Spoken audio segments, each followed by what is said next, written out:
Hey everybody, my name is David Garza. Thanks for joining us today. We have a great pitch featuring our lovely speaker, G. Lee from Oak Seed, as well as some of our great pitches being spoken about today. One quick thing, any questions in the chat box, I'll be able to put that in there, but go ahead and write them in. Hall, our CEO, is going to go ahead and take account of any questions coming into the future in case you want to ask anything. Aside from that, I'll give it out to our CEO, Hall Martin from 10 Capital. All you. Great. Thanks, Dave, and I want to thank everybody for joining us again today for another great set of pitches. We have two great venture capitalists here on the panel with us today. And before we kick off, just want to remind everybody here at 10 Capital, we help startups and investors connect for funding. We're launching a series of family office panels, as well as we have an in-person roadshow. We were in the Palo Alto area last week in the Bay Area with Silicon Valley Venture Group and Pitch Force, and had a great time with that. Had a lot of great presentations and really good turnout from the audience there of investors. In Chicago next week, or in 2 weeks, or 3 weeks, will be in June 12th. We'll be in Chicago with our in-person roadshow. If anybody's in the Chicago area, want to come out and see us and meet in person, that'd be a great place. We'll be there from 12 to 6 at the Perkins Coie building downtown. You can find more details on our events page as well. With that, let's go and meet our panelists today. We have first with us G. Lee of Oak Seed Ventures. G. Lee, can you tell us more about yourself and your fund? Thank you, Hall. Hi, everyone. My name is Jia Lee. I am a venture partner at Oak Seed Ventures. Oak Seed focuses on cybersecurity investments from pre-seed to Series A. In addition to that, I'm also an angel investor. I'm Austin, Texas based. Great to meet all the startup founders here and look forward to hearing everybody's exciting pitches. Great. Thanks, G. And with us also is Trey Icker. Trey, can you tell us more about yourself and your fund? Trey Eichert with WIV Ventures here. Just recently launched a venture capital fund here in Texas, focusing on early stage fintech companies, and been an entrepreneur, founder of several companies, and worked in private asset management, and have slowly converted over to the dark side of venture. So looking forward to seeing all you guys' new companies. Great. Appreciate that, Trey. Well, so for the audience, each company today will have 15 minutes to pitch and answer questions. So we're looking for a 9-10 minute version of the pitch, and then 5-6 minutes for the Q&A from the panelists here in the audience. If you post your questions in the chat box, I'll be glad to call them out as well. With that, let's have our first presenter, Fran Meyer of BabyQuip. Fran, if you go ahead and launch your slides, and when you're ready, go ahead and kick off. Paul, thank you so much. I really appreciated the chance to pitch last week in Palo Alto. My name is Fran Meyer. I'm CEO and founder of BabyQuip. BabyQuip is the largest international national baby gear rental and more company for traveling families. This is my fifth startup. My first was Match.com way back in the mid-90s, where I was co-founder and first GM. I went on to a couple of other startups, spent 10 years at Trustee, now TrustArc, building privacy solutions. I would say my superpower is building strong, trusted brands, and that's what I'm doing with BabyQuip. I got here because I was left TrustArc, became an Airbnb host in San Francisco, and then again in Santa Fe. I'm coming to you from Santa Fe right now, and understood that there was nobody addressing this need families have for gear. I bet a lot of you in this audience can remember when you were traveling with your young children. Perhaps you're doing it now, and it is really, really hard. So yes, it's painful. It's so painful that 87% of parents say that it impacts their desire to travel, or they would take more vacations if they didn't have to worry about the gear. And honestly, hotels, vacation rentals, and auto rentals too do a poor job. Oftentimes the gear is not clean, is not working, or they just don't offer the breadth of things that today's families want. So what is BabyQuip doing? We're saving the family vacation. We're an international marketplace. We provide clean, safe. Our recent survey showed that 100% of our customers thought that our gear was safe, and insured baby gear rentals to families on the go. We like to say pack light, travel happy. 94 net promoter score. This is world class. Certainly we have product market fit. We rent all kinds of gear. In fact, we have nearly 100,000 individual items on the platform, with cribs, car seats, strollers being the biggest category of rental gear, but also toys and snooze and all kinds of other stuff that families want. We're addressing a big market. There's 30 million traveling families in North America. Skift estimates the family travel market at 150 billion.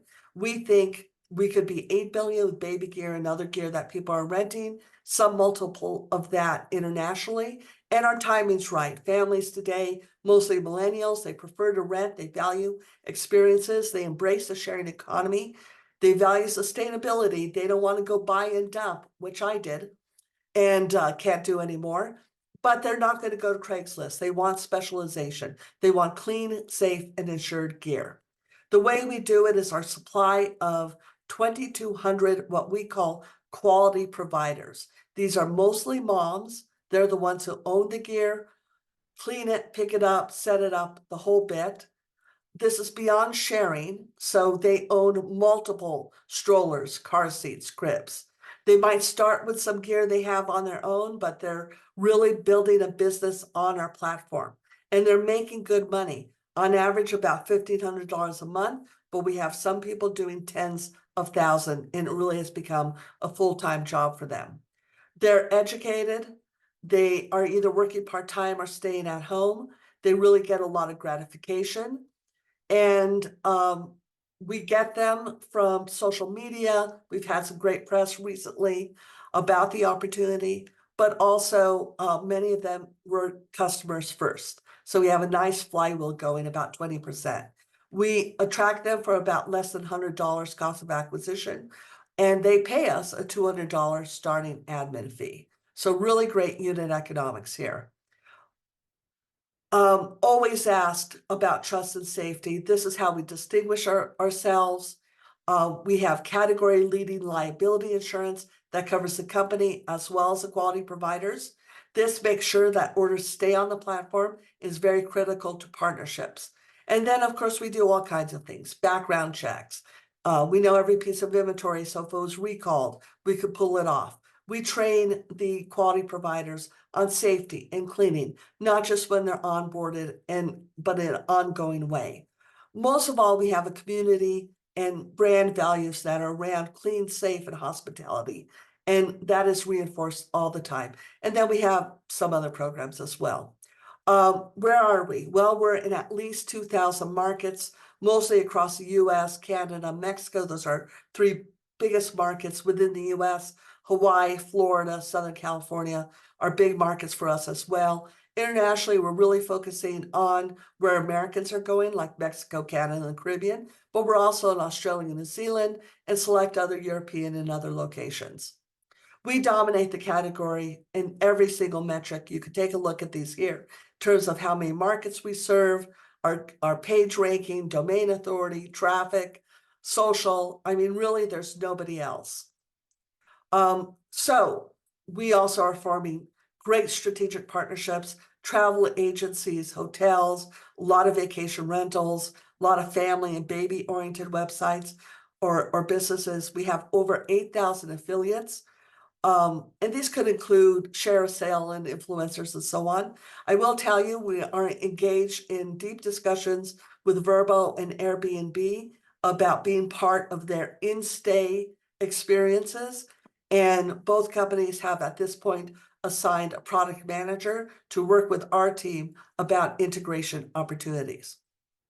So how have we grown? Well, we're a seasonal business, but you can see here, every year is better than the year before, except for this black line, which was the pandemic. We survived the pandemic. We were on Shark Tank on March 6, 2020. Think about that date. Instead of going up, we kind of went down, but we survived it. Last year, we did 4.2 million in GMV. Last year we did 16 million in GMV. That was up about 35%, 4.7 million net revenue, up about 40. And in our first quarter of this year, we did 4.2 million GMV, 1.4 million net revenue, which was 51% versus last year. So solid growth. Our platform is proprietary, it's scalable, it's robust.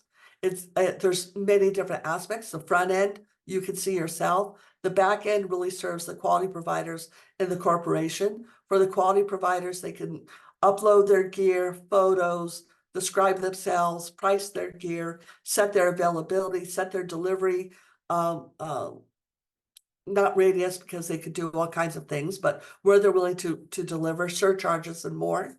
And then, of course, we have front end for our affiliate and strategic partners, where they can get custom URLs, assets, look at how they're getting paid. We're a team of 20, very lean and focused. You know, my background. Joe, my son, has been with us since 2017. He grew up learning about startups, and of course became studied computer science in college. He oversees a team in Vietnam. Nicole started out her career early at Google. She also had her own baby gear rental business. She's head of marketing, lead gen, brand. Victoria Coffey is my right-hand person, product strategist, deep experience from Kroger, US Bank and Dyson.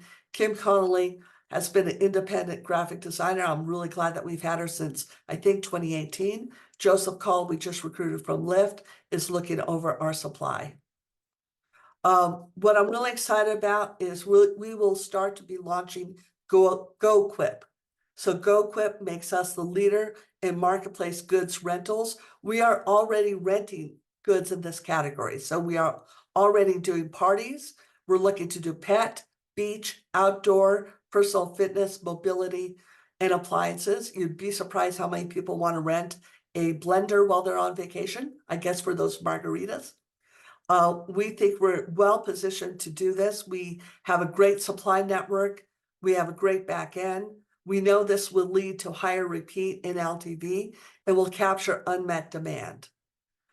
In terms of forecasts, including GoQuip, this year we expect to get to 23 million with 7.5 in net revenue, loss about 1.5. Next year, much higher than that, 33% in the fall, 33 million GMV, 53 million after. This does not include Vrbo or Airbnb, which of course will take us into profitability and high growth. So far, we've raised 11.7 million, a mix of angels and institutional funds, as well as 3 crowdfunding rounds. Last year, for example, we raised 1.25 on Start Engine. Right now, I'm finishing up a raise of 2.7 million. I've closed 1.8, including 1 million from Cleveland Avenue, who is leading the round. Right now has a 30 million pre-money valuation, only 800,000 left. And here's the kicker, as Hall would say, if you come in before June 30th, there'll be 22% additional warrants affected, bringing the effective pre-money down to 25 million. So I really want to finish this round. I want to get, so I don't have to raise an A round until 2025. And I'll stop for questions. Great. Thanks, Fran. Great presentation. G, what's your first question there? Hi, Fran. Thank you so much for your presentation. Certainly, it's I wish we had that service when my babies were I hear that all the time, G, all the time.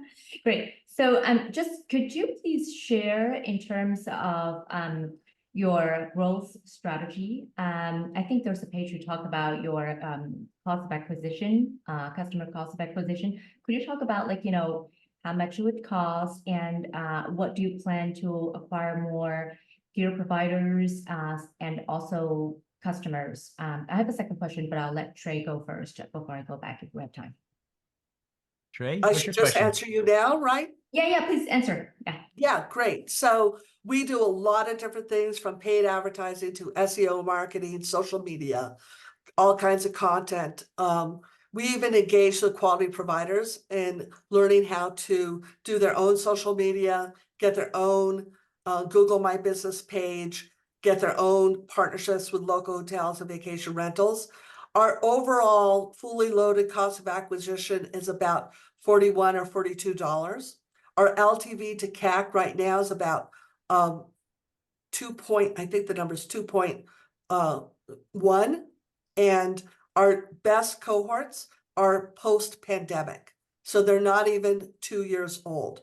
We're very focused on our unit economics and our LTV to CAC. We expect our LTV to CAC to get to 3 by next year because we're seeing strong repeat and better control of costs like payment processing, mapping, and so on.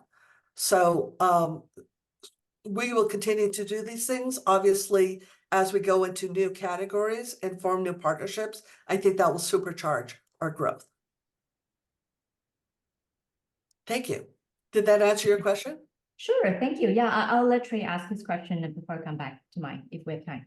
Yeah, Frank, great business. I can't tell you the amount of equipment that I've bought at Walmart and left in random resorts. Not good. It was not cheaper good. to just buy it and throw it away Yeah. than it was to move it. Yeah, could you explain a little more about where your revenue comes from? And like, are you selling equipment to the affiliates, or is it just No, so the quality providers own all their own baby gear. We don't own any gear at all. We have no inventory except to take photos. So that's, very capital efficient. Did I answer your question? Yeah, so but is there any relationship between, so if I were to start this business, is there any affiliate relationship between you and someone selling strollers? Yes, that you yes. say you could In go fact, here? we were just at a conference called the ABC conference, and we have a lot of partnerships with companies like Juvie, Slumber Pod, whole bunch of brands. For the most part, what we get out of that is they give the quality providers better deals and better service for the gear, which is great. And we do a lot of co-marketing. We could charge them, but we think it supercharges the partnership and really helps with our marketing if we could do like a brand, a sweepstakes with these brands. And we do this kind of thing all the time. All right, so your revenue just comes from actual booking equipment delivery, and then you're taking that margin. Yeah, Yeah. and our take And rate, by the way, off that. is 30%, so it's fairly rich. Last year, we introduced, or 2 years ago, we introduced damage waiver. And last year, or earlier this year, cancel for any reason. And those are cancel for any reason a customer can opt into. And that's creating, that's really helping our overall take rate and path to profitability. We have some We other have more time. affiliate dollars. Go ahead, She. Sorry, if we have more time, could you go back to the page that you showed the competitors? Could you sort of, share your view on what you do better than your competitors, or what you think you want to do more vis-a-vis? Yeah, no, we do everything better. But I'll tell you, one of the things that's probably the most important to our brand is our trust and safety program.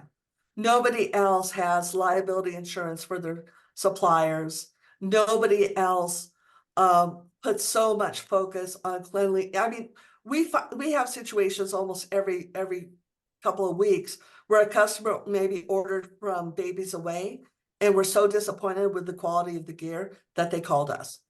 Mm. So it's everything from the quality standards we have, trust and safety, and then all the marketing things I've really outlined here. We have a Google app, we have an iOS app. Our technology is just so much richer, especially for the back end for the quality providers. They really stick with us because why would they go to anybody else? Great. Really We're out earn their of time, business. guys. Thanks so much, Fran. Thank you guys Thank for the you. great questions, Great, Trey thank and you. G. Great business. So- Good luck. Thank you. Okay. Let's bring our next presenter up. We have Bill of Bioelectrics. Bill, if you can launch your slides and kick off when ready. Good afternoon, everyone. Thanks for taking the time to chat with us. My name is Bill Limecooler. I'm Bioelectrics co-founder and chief operating officer, fourth generation entrepreneur, 3 generations in medical device, predominantly orthotics and prosthetics, artificial limbs and braces, both on the clinical side as well as the distribution side. So I'm a medical device entrepreneur, and I'm here with Steve Cornelius. Steve is the industry expert, and I'll let Steve introduce himself before we get into the pitch. Yeah, thanks, Bill. Hello, everybody. I'm Steve Cornelius, CEO of Bioelectrics. I've been in the dental industry on the business side for 27 years. My last position prior to coming over to Bioelectrics was I ran the division of Dentsply, which is the largest strategic in dental manufacturing. I ran their professional division as Vice President General Manager. And this division basically makes all the products that are currently in standard care for treating periodontal disease and would be a very likely acquirer of Bioelectrics down the road. Prior to that, I ran Dentsply Canada for 5 years. And then prior to that, I was hired in to be a commercial lead, director of sales for a small startup that that Dentsply had just acquired that completely changed the way dentists do root canals. So that's a little bit about me, and with that, I'll turn it over to Bill. So thanks, Steve. What we're going to start talking about today is actually the 6th most prevalent disease in the entire world. And you guys may be surprised by this, but it's something called periodontitis. It's advanced forms of gum disease beyond gingivitis. So just here in the US alone, it affects about 88 million people, or half of adults over age 30. When you break it down, what's interesting is that most people don't go to the dentist, and we're going to take a look at those that actually do. So we get to kind of our entry market here. Out of that, most patients have mild to moderate forms of the disease. The severe ones are going for surgery. They have loose teeth that need to be pulled. But even those that have mild to moderate and are visiting the dentist, only about half of those, or less than half, are actually receiving treatment. So there's this really good sized market of about 18 million people, or about an $8 billion market, of patients with mild to moderate periodontitis visiting the dentist at least once a year, and the patient or the clinicians have no way to treat or monetize that. And patients are dissatisfied with the standard of care due to pain, inconvenience, and cost. And if we take a look at the standard of care, right, the treatment you normally get, it starts with everyone's favorite, right? You get the big needle coming at you. They have to anesthetize your mouth. And then after that, they take that little scraper they use to clean your teeth and go up under your gums. It's a nasty procedure, takes anywhere, typically multiple appointments, costs about $1,200. So certainly there has to be a better way. And that's where our OraFlow device comes in. I'll show you the short intro video here that takes about a minute or so. Welcome to OraFlow. OraFlow is a medical device that uses microcurrent electrical stimulation to treat periodontal disease, also known as gum disease. OraFlow is used for 20 minutes per day or as directed by your clinician. Included in the OraFlow box are 5 components: the mouthpiece, the charger, the power cord, the quick start guide, and the user manual. Remove the mouthpiece from the charger. Press and hold the button for 1 second to turn on. The battery icon is solid white when the mouthpiece is powered on. Completely insert the mouthpiece into your mouth.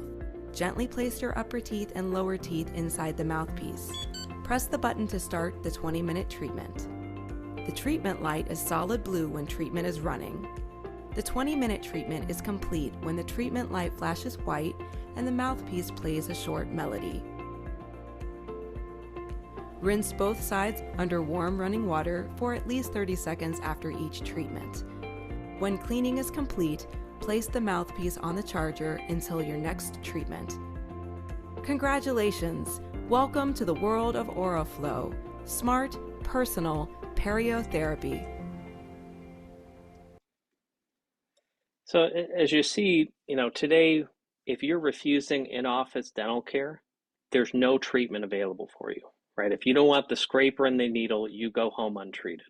And that's where we present OraFlow. It's really a revolutionary way to bring professional in-office care to home.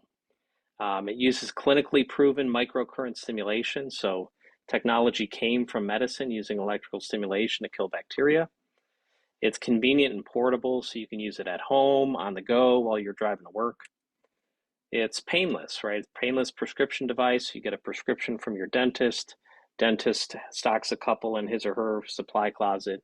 You take it home that day during your normal hygiene appointment. Costs significantly less than the standard of care. So standard of care is about $1,200, and this is predominantly private pay. So dental insurance really isn't a big factor here. So we're aiming to come in about 2/3 of the cost of that standard of care.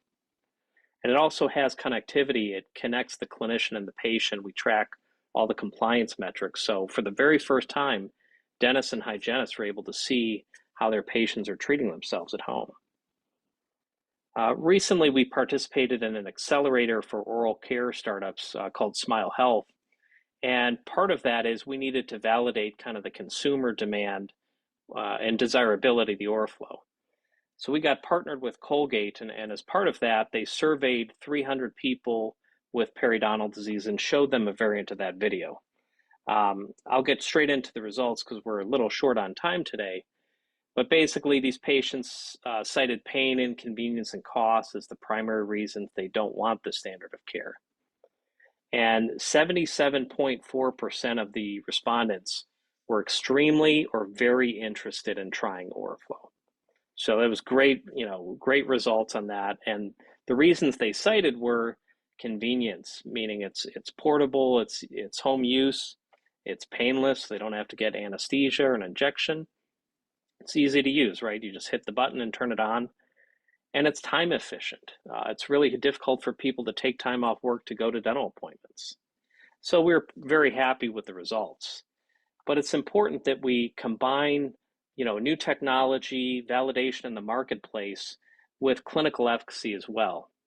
And just kind of a highlight, we've done 2 clinical studies, first one in 30 patients, second one in 82 patients. And basically, they showed that the Oriflow offers just as good, if not better, clinical results using Oriflow compared to the standard of care. And then on top of that, we also surveyed the patients in the studies and found that 88% of them were likely to continue using the device. So we had great qualitative results. When we take a look at our FDA process, we're a regulated medical device, right? So we have to go through this. We've gone through pre-submission meetings with the FDA. We've submitted an investigational device exemption, so we have to do one more clinical study for FDA clearance. That'll kick off here this summer. And we'll end up submitting to the FDA through a de novo petition around the end of the year. And that's for novel devices for which there are no predicates. And then we aim to be on the market second quarter of next year. So a little bit on the IP side of things, we have 26 issued patents. That's across many different countries. And we currently have 59 pending patents in 20 countries, covering everything from the design of the device to treatment methodology, et cetera. Steve and I shared a little bit about our backgrounds. We got the standard headshots with all the, the smart people supporting us. But what I really want to talk about today is our fundraising. So far to date, prior to this round, we've raised about $5 million in equity. And right now we're in a $9.2 million convertible note round. We have about $1.6 million left. So you can kind of be the last money in if you're interested here. And the purpose of that note is really to get us through the FDA, the final clinical study, get through the FDA clearance process, and then finish our manufacturing setup. And in terms of that note, it's a uncapped 15% discount, 6% interest, and 24-month conversion. So with that, I'll open it up to any questions the group may have. Great presentation there. Trey, what's your first question? So once you get through FDA clearance, how are you going to market? Is it through the dentist? Or are you direct to consumer? So we're a prescription device. So we will sell direct to the dentist. Dentist will prescribe it, during your biannual hygiene appointment after he says, hey, Trey, you need to have scaling root planing, the nasty procedure. You'll say no. He says, okay, well, at least take Oriflow home, credit card on the way out the door, and you have the device right there. Is there any incentive for the doctors? Yes, they get to, so we'll sell to the dentist for probably $450. They'll mark it up somewhere in the $700 to $1,000 range. So there's a big financial incentive because they're, quadrupling or quintupling the profitability of their hygiene visit. Great. And G, what's your first question? This is a great product if it gets through the FDA. And congratulations for getting so far in your journey. Just curious, so you did mention for the dentist, they would get $300-400 for each sale. How does that compare with, let's say, the alternative treatment that they traditionally would have to give to the patients? Yeah, so scaling and root planing, like if we look at comparison, in short, it's similar profitability. Scaling and root planing, they have to come back for multiple visits, and that procedure is typically done by the dental hygienist, and any anesthesia would be done by the doctor. So similar profitability. I don't have that comparison directly here, but the key metric that dentists look at is revenue per chair hour or profit per chair hour. And the nice thing is when you go in for your twice annual checkup, you're typically in that chair for 45 minutes with your hygienist, whether you need to be or not. And that's when Oriflow can be sold. So without taking up any additional chair time, they can dramatically increase their profitability. So they don't even have to bring you back into the office, and they get the profit right then and there. But the key thing is, I'm sorry, go ahead. It really helps the patient, it really helps the clinician treat and monetize those patients that otherwise wouldn't be treated. This is only for patients that are already walking out the door and getting nothing. So we're not taking away or changing the standard of care in any way. Great. And this is a very interesting chart, the table. So the cost is $291, meaning cost to you to manufacture? That's our cost at launch, right? So like our cost to manufacture in very small volumes, $291. We would sell to the dentist for $450. So our margin on that, in small volumes would be $229. And then they might mark it up in the $600 to $1,000 range. Basically, the dentist can charge whatever he or she wants. Okay, great. All right. Thank you. And any prospect for that to get covered at some point by dental insurance? So dental insurance, very different. The short answer is no. Dental insurance doesn't even cover most of the periodontal procedures, and they have about $1,000 annual maximum benefit. So this space is almost entirely private pay. Okay, gotcha. Thank you. Best of luck. Great. Thank you. Thank you, guys. Good luck. All right. Thanks, Paul. guys. Good presentation. Good questions. Let's move to our next presenter. We have Sis Lunar with Walter Schroeder coming up. Walter, go ahead and launch your slides and kick off when ready. So yeah, hello everybody. Thanks a lot for this opportunity, and thanks to 10 Capital for setting up this cool framework to pitch. My name is Walter. I'm the CIO and the co-founder of Sis Lunar Industries. What we do at Sis Lunar Industries, we are building hardware to process metal in space, but also to transform power. So we want to contribute with our technology to a sustainable economy in space. And there are two main drivers why the economy in space is speeding up. First, there are strategic reasons where we see nations do not want to miss out on the opportunity to secure the abundant access to natural resources on extraterrestrial bodies, but also a commercial catalyst where launch prices currently drop, and they drop constantly, and becomes more and more affordable to send humans and technology to orbit. So this also brings resources that we believe is a very important one to look at is space. So there is one, because of the extension of more and more launches, there is a lot of waste metal in orbit, space debris, but also anything found on the moon or on asteroids. And this metal is currently not used in any way. This is where Sis Lunar Industries comes in.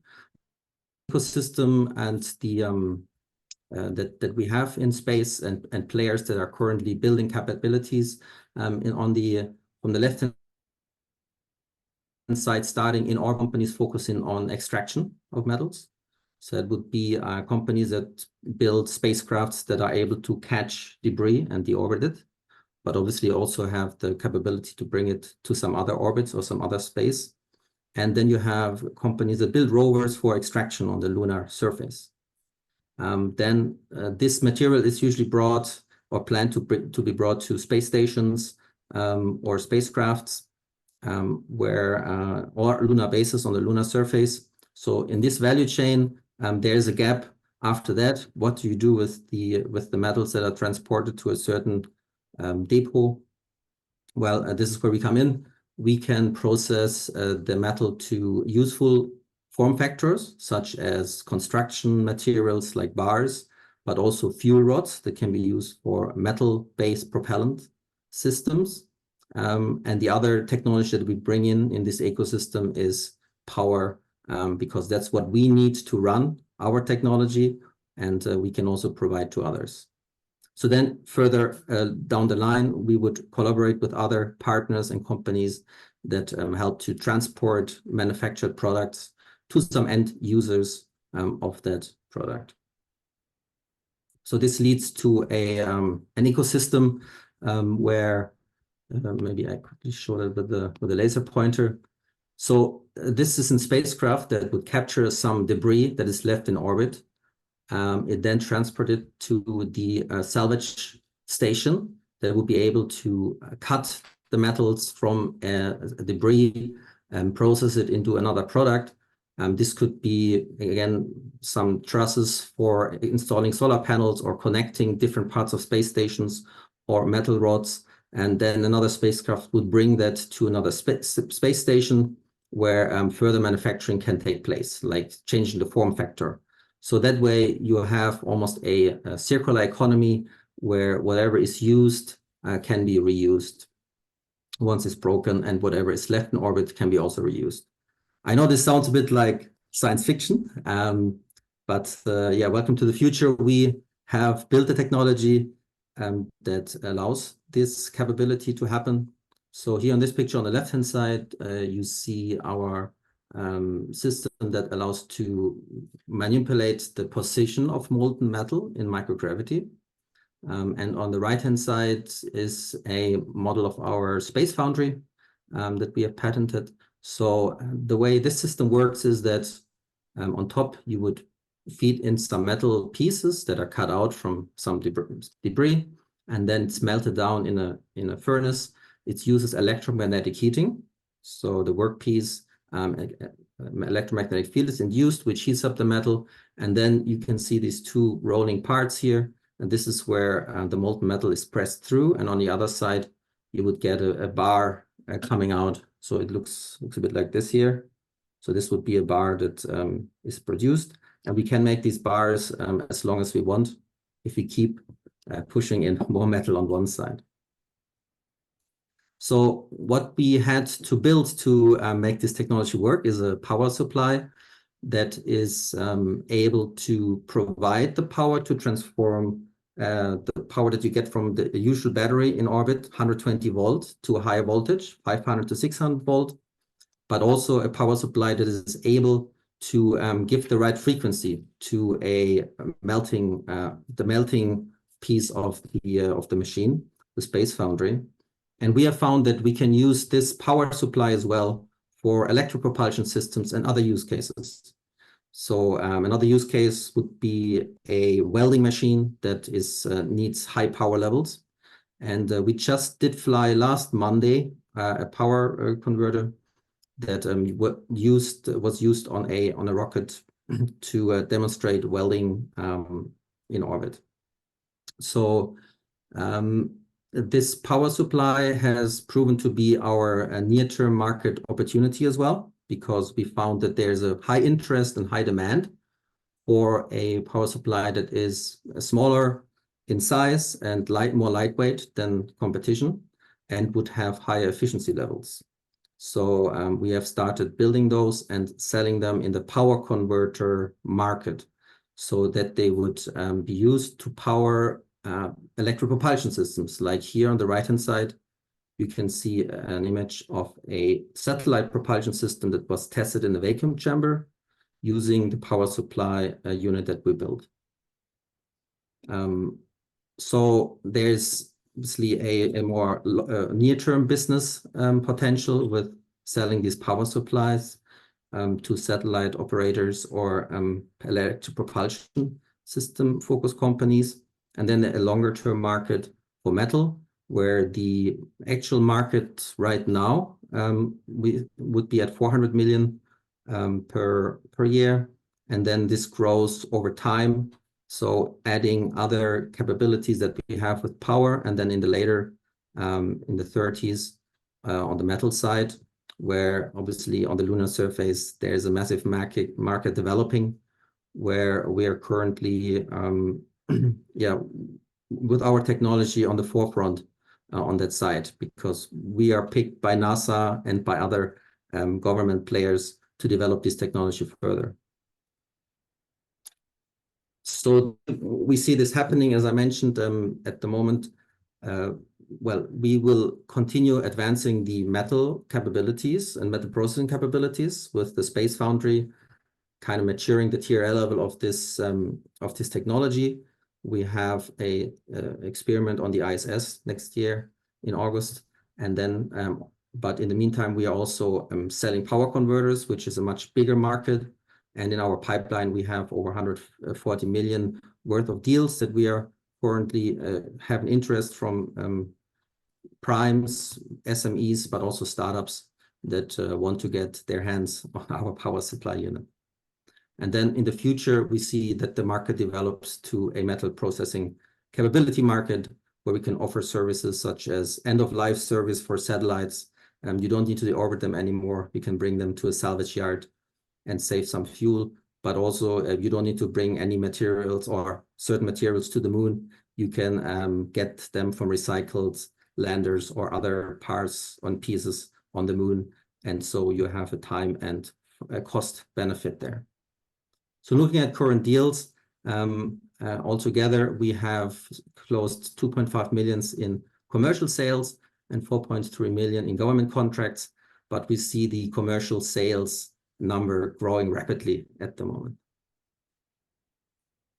And we are proud that we are part of the DARPA Luna 10 team, where we are working with SpaceX and Blue Origin, for example, and talking about how we can recycle their lander or their spacecraft on the lunar surface when they have landed and are not used anymore. But this puts us really in the ecosystem of the companies. So our team is an experienced team of executives. The main team here, our CEO has a CFA background. Joe Pavelski has a background in high-speed manufacturing with several patents. Lee Steinke comes from oil and gas. She managed a multi-billion portfolio. Myself, I have a PhD in electronics engineering and worked in corporate for quite a bit. Then Toby, he has a background as an engineer and was part of the first remove debris mission that was performed. So revenue potential is a healthy mix of the power cells that I mentioned earlier in the coming years, and then later transitioning to other businesses. But we see this always as a backbone of the company. It becomes a bit clearer when you look at the glide path here on the right-hand side, where there would be a good mix between power converter sales in yellow, but also salvage and processing material services coming up in gray in the later years. First, in the beginning, government-driven, and later driven. So our ask for investment currently is 2.9 million. We have closed 450 close to date. This is pre-seed, so it's a safe. Yeah, we want to use this money to grow the sales in the power supply business, hire a dedicated salesperson, but it will also cover some of the costs that we need to fly to the ISS next year and finish the experiment. But it's mainly to push that power supply business and capture all the leads that we currently have. We have 15 employees at the moment, so it's getting a bit busy inside the company with the interest that we see on our services. So yeah, with that, I'm closing and leave the room for questions. Great. Well, we did have a question from the audience I'll kick off with, then we'll go to G and Trey. The revenue slide said you're going to do 6.6 million in revenue in 2024. If yes, how much of it have you done already? Yes, so Oh, sorry, just got the right here. Yes, we have captured.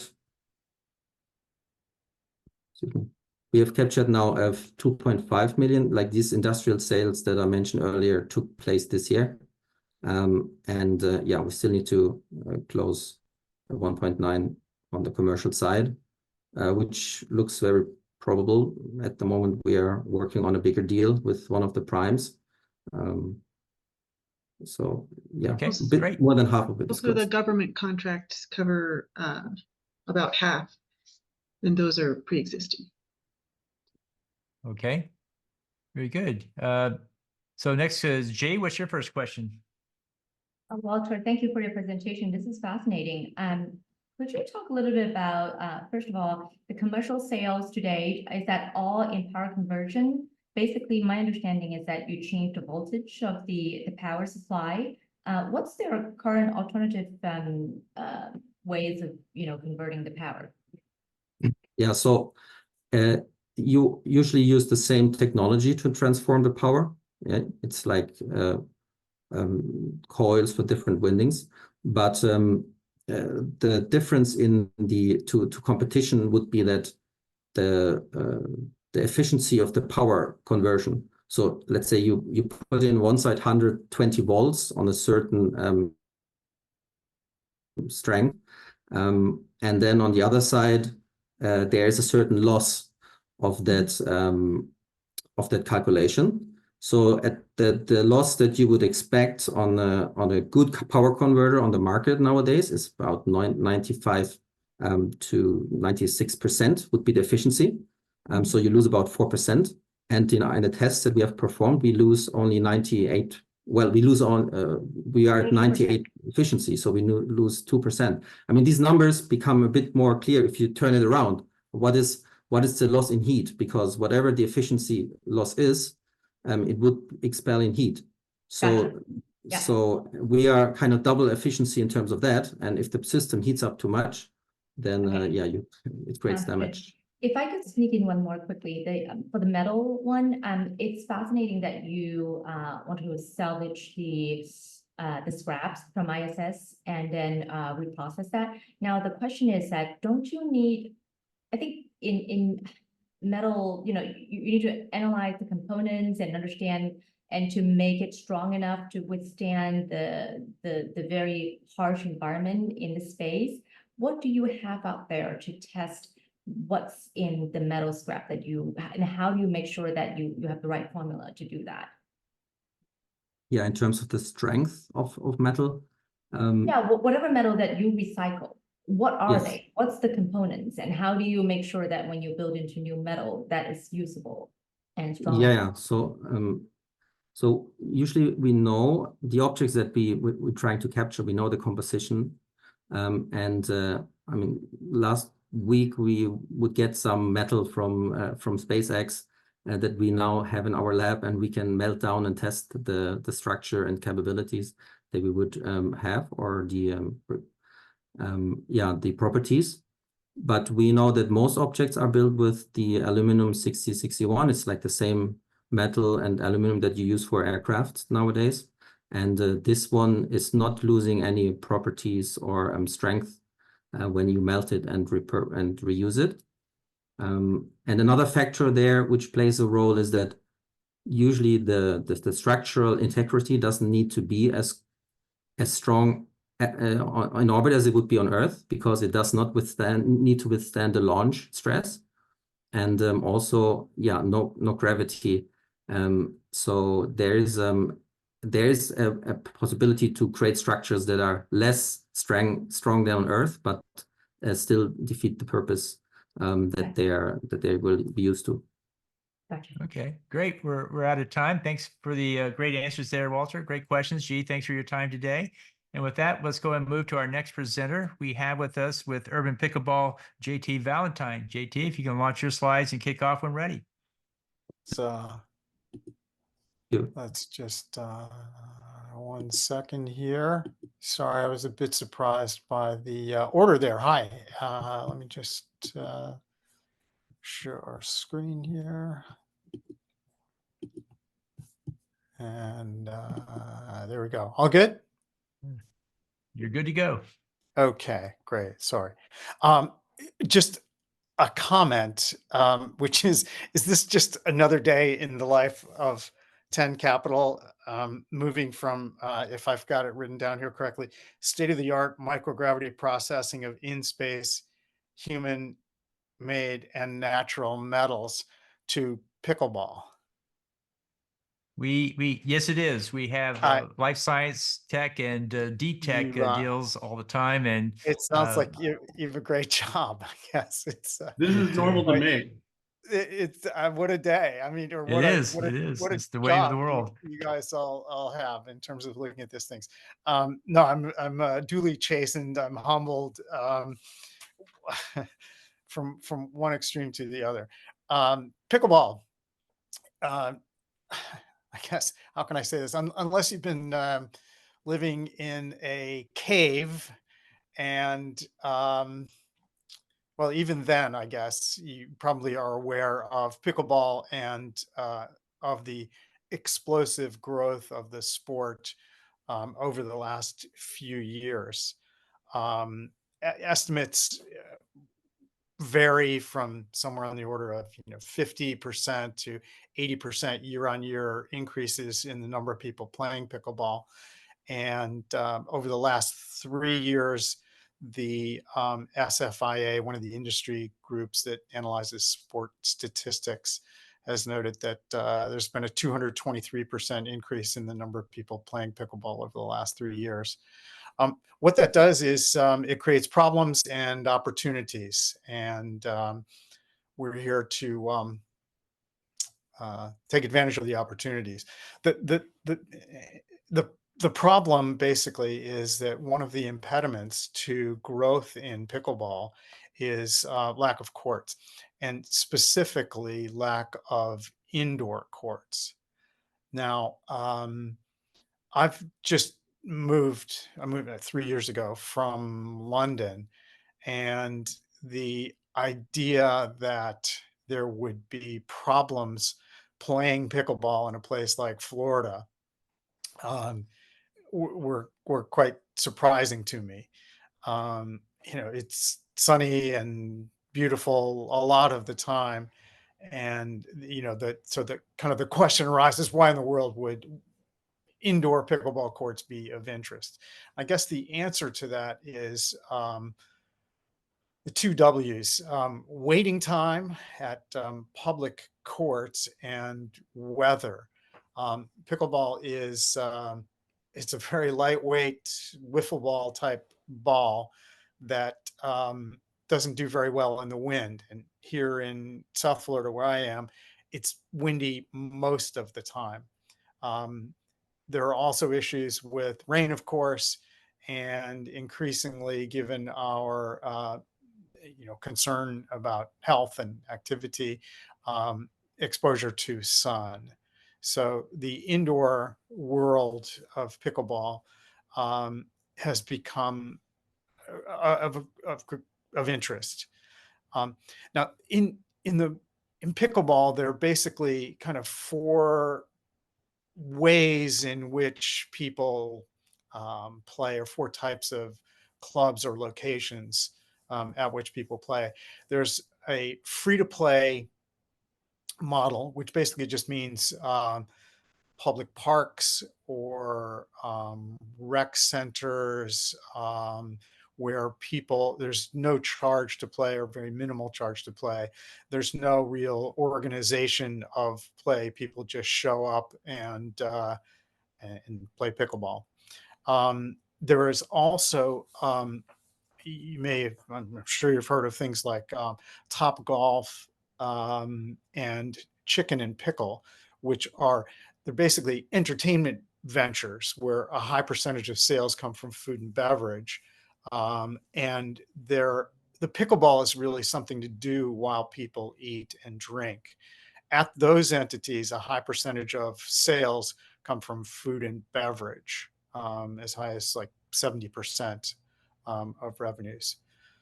Another model is an indoor facility with limited amenities. So low kind of budget locations where there's limited programming or management involvement, the fees are relatively low. People generally pay by the hour, and there's very little in the way of kind of management involvement or kind of concierge service type program. What we're talking about is basically a kind of a country club model for pickleball, where you have full amenities, a kind of social or country club approach to things, where the social experience becomes very important. And one of the real benefits of pickleball is that not only is it fun, easy to learn, active, and inclusive, it's very social. And what we have seen is that there is demand for a place where people can come and participate in the pickleball in a way that's quite different than they do at these other locations. So our strategy or our intention is to build a series of upscale, luxurious indoor pickleball clubs in major urban centers, starting with Fort Lauderdale. One of the barriers to entry in this business is just finding the right location, and we literally have been looking for almost 2 years to find the right place for our first club, and we think, well, we're confident that we found one in Fort Lauderdale for a number of reasons. One of them is demographics. The location that we found in Fort Lauderdale has a very high average income of approximately $100,000, $95,000. That's the average income within 1 mile. It's an area in which there is a great deal of new development. Within a mile of where we are located, there are 6 new high-rises that are under construction. Within 2 miles, there are 16 multifamily high-rise buildings that have been fully permitted, and that will result in 16,000 units. So we think there's a great deal of local demand for pickleball in general, and specifically for indoor pickleball. As an aside, Fort Lauderdale has recently become one of the it's become the location for the largest outdoor pickleball facility in the country. There are 43 courts being built, along with pickleball's first dedicated stadium near where we are. And while it might seem that would be undesirable for us, in fact, we look at it in a very different way, in that with that many people playing pickleball and potentially impacted by weather, we think that in itself is going to create demand for our facility, which will have 5 indoor courts to start, and then 5 courts on the roof that are fully weatherproofed and will be able to play year round. In terms of revenue, the advantage of a country club style model is that people are used to paying in a number of different ways for the experience. They're used to paying an initiation fee, and that's expected to be somewhere in the area of $1,500. There are membership fees. So the pricing will be approximately $125 to $150 per month. Court time, paid court time, is another revenue source for us. In general, rates range between $15 and $80 an hour to rent a court for an hour. Courts, that may sound expensive depending on what people are used to, but usually there are 4 people sharing a court, so that's divided by the 4 people. Pickleball players are very motivated to get better, so lessons, instruction will be a revenue source as well. At other indoor facilities across the country, pro shops have been a very good contributor to bottom line. And the reason is that people have a chance to try out paddles before they buy. And in general, their kind of loyalty, their feeling of belonging to the club results in in-store purchases. Food and beverage. We have 5 minutes left. Already 5 minutes left. Okay. Is that for Q&A or is that? I'd like to give as much time for Q&A as possible. If you could talk about your fundraise ask. Okay, so sorry, let me just, in terms of management, we have 2 commercial real estate developers. We've got one of the leading guys in ad tech, David Moore, who's our chairman. We have an excellent finance officer, and my experience most recently is in high performance sport. We're looking for $2 million in capital, and there's a lease guarantee of about $800,000. So an actual expenditure of $2 million will result in $3 million in equity. It's a really exciting sport. It's really fun. It does things in a way that no other sport does. It builds community. You can become quite evangelical about pickleball. It brings people together in a way that is both needed in this time of ours and is very rewarding. So thank you for listening, and I'm happy to answer any questions you may have. Great. Trey, what's your question there? So guys, yeah, pickleball is absolutely booming. I really do think you have something here, and it's awesome. Some concerns I have are, I was actually playing pickleball, got invited to play pickleball last weekend at some tennis courts, and they had at a country club, and there's 4 tennis courts, and there was a line to get on the pickleball courts, and there were 18 tennis courts, and only 2 of them were being used. So it's unbelievable, isn't it? Yeah. When is that conversion? I mean, does that become a competitive threat to you guys, or issue to yours? I mean, when did the club start converting? Yeah, I don't think it really does in the sense that, well, it's a good question. I don't think that that's really where the competition is, in the sense that there are, based on the ratio between courts and players, I think there's an opportunity for 4 to 5 times more just pickleball courts in general. So I think some of that will come from a, sort of a redistribution of tennis courts to pickleball courts, but I think there are opportunities for just dedicated pickleball courts as well, which tends to work a lot better than the way in which the courts have been changed from tennis to pickleball. My next question is, where was your deck? Say again? Yeah, I guess I forgot to run that. Yeah, sorry. Okay. I had a question from the audience. I've been playing pickleball for quite a few years now. Love the idea. A couple of questions I had. How much revenue have you done since January 2024? So we are completely a startup. We have signed a lease on a site in Fort Lauderdale. So we are a complete startup. And how many active members do you have, or is some level of interest in joining? Yeah, based on, so time to build is 12 to 18 months. In that period of time, the similar types of clubs have been able to pre-sell somewhere between 300 and 400 members. And we have an advantage in that one of our board members is an ad tech person. And so I think, our cost of acquisition of members will be relatively lower than other clubs, and I expect it to be quite successful. And could you repeat the deal terms again? Yeah, we're looking to raise $2 million, and that includes a lease guarantee. And that $2 million brings $3 million worth of equity in the I'll do a better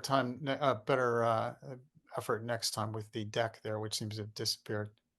Oh, okay, sure. Okay, well, thanks so much. Appreciate it. Let's go to our next presenter. We have George Gunling of A Credit Match for our final presentation of the day. Oh, thank you. Let me share my screen here. Can you see my screen? Yes, we can. You're good to go. All right, thank you. I'm I'm George Gunling. I'm the founder of Credit Match. Credit Match is an automated healthcare staffing platform with focus on the needs of home healthcare. That's a $100 billion plus U.S. market and growing due to the aging population and more services and procedures being done in the home. It's a huge underserved market. The healthcare industry faces significant challenge in finding skilled healthcare workers. It's not financially feasible for home healthcare to have a full-time staff to meet the unplannable physician referrals and constantly changing patient needs.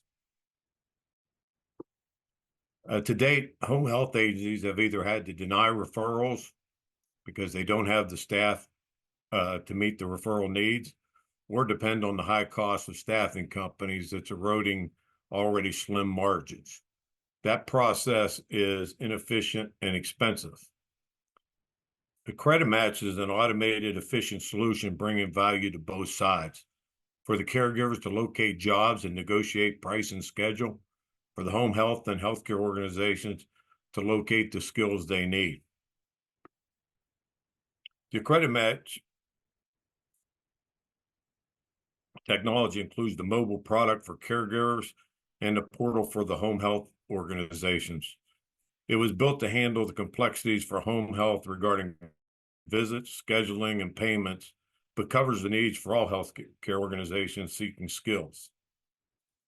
What we've done is, based on the feedback from the many healthcare organizations we've worked with, for caregivers, they must be an AVP and a Credit Match verified professional to be able to look for jobs or to visit patients. It enables the home health organizations and healthcare organizations to staff jobs very quickly as they have access to all their credentials. These people are monitored at all times and have to stay an AVP to continue to work through a Credit Match. A home health agency must also be in good standing so the caregivers can be secure on who they're working for. The Credit Match verification process we have enables both the healthcare organizations and the caregivers to basically shop with confidence. One of the things that's key as you get to the home health, trust is an essential component really of the marketplace. I'm not going to go through this in detail, but I did want to show the slide because the Credit Match technology covers the wide range of caregivers and healthcare organizations, from matching, negotiations, scheduling, and payment, all done through the automation. That minimizes our support requirements and delivers a high-cost, high-margin solution. The Credit Match brings significant benefits to both the healthcare organizations and the caregivers, enabling the healthcare organizations and home health agencies to accept more patient referrals to grow revenue and profitability, and caregivers to earn more. We've made it very simple. It's Credit Match reduced the cost of matching by more than half compared to what the home health agencies and healthcare organizations are currently paying to staffing agencies. Reduced fees mean caregivers can be paid more, even while the healthcare organization, home health, has a lower cost. Our timeline is, we were founded in 2022, and the technology has been in development for over 2 years. We are doing fine-tuning of the product suite in preparation for our pilot that we plan for 90 days, followed by a full market launch in September. Caprock Home Health has been one of our advisors on meeting the requirements for the home health business. Caprock is the largest family-owned home health care agency in the state of Texas, and we're working with them through the pilot to basically demonstrate revenue, fine-tuning the product from June through August, and then preparation for a full market launch in September. Our initial focus is really on owning mid-market, setting up for expansion. Just looking at Lubbock alone, it's a 3.6 million annual SaaS recurring revenue. And just looking at 3 markets, it's an over 17 million annual recurring SaaS revenue. And those numbers are not high, considering the number of gig people in this industry that are moving to the gig economy and the needs for a part-time workforce. Our leadership teams bring broad skills needed for launch and for growth. I'm the founder. Ro Espinoza is the best. He's a Wharton graduate and joined us to lead the development effort of the product suite that he's done several commercial products to date successfully. George Wentzowitz is our chief strategy officer. He's been a former PepsiCo executive and very influential in strategic directions there and has joined us. Robert and Drake is our director of accreditation and regulatory compliance. He came out of IntelliCentrics that was basically providing credentialing service in the hospital arena. So has a great background there on how we credential and make sure that they're good. There's been a great deal of growth in staffing platforms, primarily focused to the gig economy via shifts in hospitals. AccrediMatch is the one focused at incorporating the specific needs of home healthcare market for managing both visits and shifts. That's one of the key things that the other products have not met is visits is a key need for both home health, senior living centers, and more, who need nurses, therapists, and so forth, but to visit patients, but not full shifts, such as in hospitals. Our focus is to grow AccrediMatch into multiple markets, setting up for a high valuation exit. It's a great time for investors to jump onto AccrediMatch, and we have many that already have and working to close this round out in the next month. So our initial founding was over $1 million. I funded part of that, and then I had a seed round, and then our current one is a $3 million pre-money valuation, and we've raised $300,000 to date out of the $500,000. We've got $200,000 currently open for additional investment. So the bottom line is the timing is great. Our technology is phenomenal. It's a high margin opportunity, and we're excited to have this now coming to market in the near term. So there's my contact information if anyone wants to talk more, and I'm ready for any questions you may have. Great. Thanks, George. Great presentation. Trey, what's your question? So what's the competitive landscape? The primarily competitor is the staffing companies right now. You have a lot of staffing companies focused primarily for home health, for nurses, for therapists, and so forth. So that's the primary one. Then you look at the growth of these companies, such as the one I showed on the chart, that are focused primarily in the hospital arena, where caregivers, nurses, therapists, primary nurses work shifts in hospitals. So they have not met the needs, for the home health. And that's why we have looked at home health as an underserved market. We do all things that can put shifts and so forth in hospitals, but some of the needs for the security of patients going into the home, we've addressed with our technology. And how do you vet the nurses that you have, the medical patients? Is there in-depth background?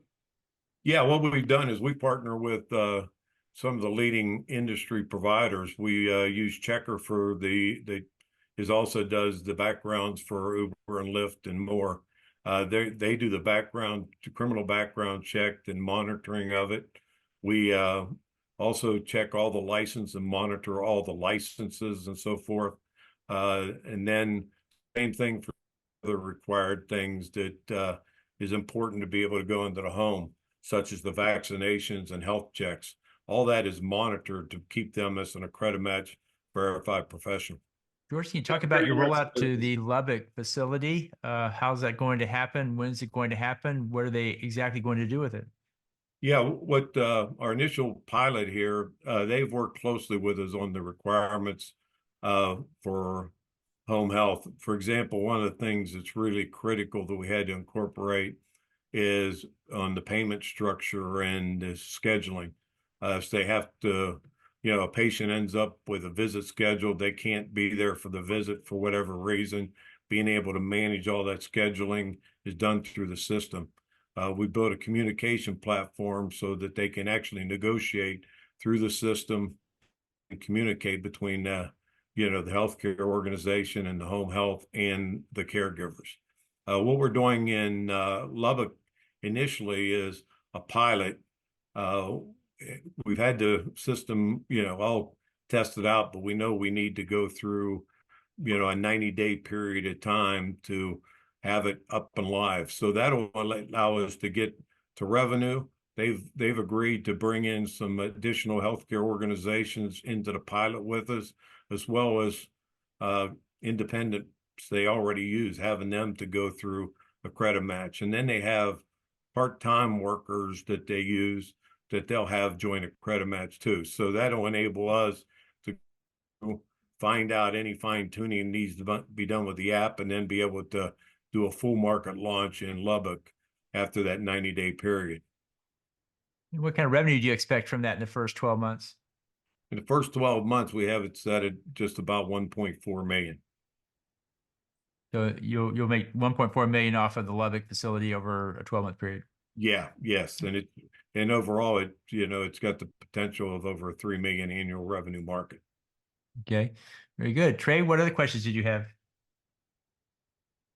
That's really it. I think it's a very fascinating business. I really like that you guys are targeting rural areas. It's a little out of my wheelhouse, but I think there's a lot of opportunity there. It's very interesting. Is there a trouble getting help for these rural areas? I mean, there is, and there's a bigger demand there, and this fact that they need to have, kind of part-time caregivers is a challenge. So what we're looking to do is, in our system, a caregiver can look and say, I want to work within 50 miles of my home or 20 miles of my home. That's all part of the matching process. So we're wanting to bring caregivers in from, it may be a 50-mile drive. We're also going to have it set up to help them on their financial side of things, on the taxes. They're all paid independently as 1099s through a credit match. We've interfaced with Stripe to do all of our payment processing through there, so we have no accounts receivable. Basically, what we're doing is to keep this cost low for them, that the healthcare organization, when they schedule the visits and shifts, we have the cost of that 4 days before the time of the visit or the shift. And once that visit or shift is completed and the healthcare organization agrees that it's completed, then the payment is automatically made. And that means if it's $100 coming to the caregivers, $20 will be coming to a credit match. Thank you, guys. Very interesting. Thank you. Great presentation, George. Appreciate that. If there's any questions in the audience, please go ahead and post them now. We're near the end of our presentations. We've covered all the ones that are here today. I want to thank you guys for doing great presentations. I want to thank Trey and G for asking great questions up there as well. And looking forward to seeing you guys next time. As we said before, we will be in Chicago, June 12th. Let us know if you want to join that pitch event. And then we'll be in Austin, July 11th, and then Dallas, August 22nd. So the roadshow is coming your way, and love to see you guys there as well. With that, I want to thank you guys for showing up today. Dave, G, for running the presentations today as far as the webinar. Appreciate you doing that. And with that, we'll go ahead and close it out and see you guys next time. Have a good one. Thank you. Thanks, everybody. Bye-bye. It was a pleasure. Thanks, everybody. Bye.